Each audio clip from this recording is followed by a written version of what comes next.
Kabar penangkapan Epy Kusnandar tersebut telah dibenarkan oleh Kapolres Metro Jakarta Barat, Kombes Syahdudy. Hingga kini Syahdudy tidak menjelaskan secara rinci terkait penangkapan sang aktor. Namun, ia membenarkan pemeran sinetron preman pensiun itu ditangkap terkait penyalahgunaan narkotika. Selain Epy Kusnandar, ternyata polisi juga mengamankan satu orang lagi berinisial RYH atau Yogi. Kasat Res Narkoba Polres Metro Jakarta Barat, AKBP Indrawieni Panjioga, menjelaskan sosok RYH tersebut merupakan Yogi Gambles. Yogi sendiri bukan pemain sinetron preman pensiun, tetapi aktor di film Serigala Terakhir. Epy Kusnandar telah aktif di kegiatan teater sejak masih duduk di bangku sekolah menengah. Epy Kusnandar sempat menikah dan dikaruniai dua orang anak yang diberi nama Kodrat Pratama Putra pada tahun 1990 dan Damar Rizal Marzuki pada 1992. Damar merupakan seorang dosen di Institut Kesenian Jakarta yang terjun ke dunia seni peran dengan berperan sebagai Suparman dalam sinetron Suparman Reborn pada tahun 2022.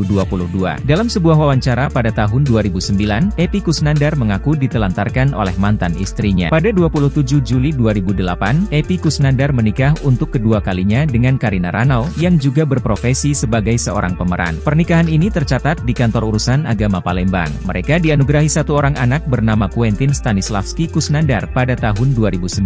Pada tahun 2013, Epy Kusnandar dikabarkan menceraikan Karina melalui layanan pesan singkat. Tetapi, setelahnya tidak ada lagi kabar mengenai proses perceraian tersebut dan rumah tangga mereka terlihat baik-baik saja. Epy memulai karirnya di dunia seni peran dengan berakting dalam sinetron berjudul Satu Kakak Tujuh Ponakan pada tahun 1996.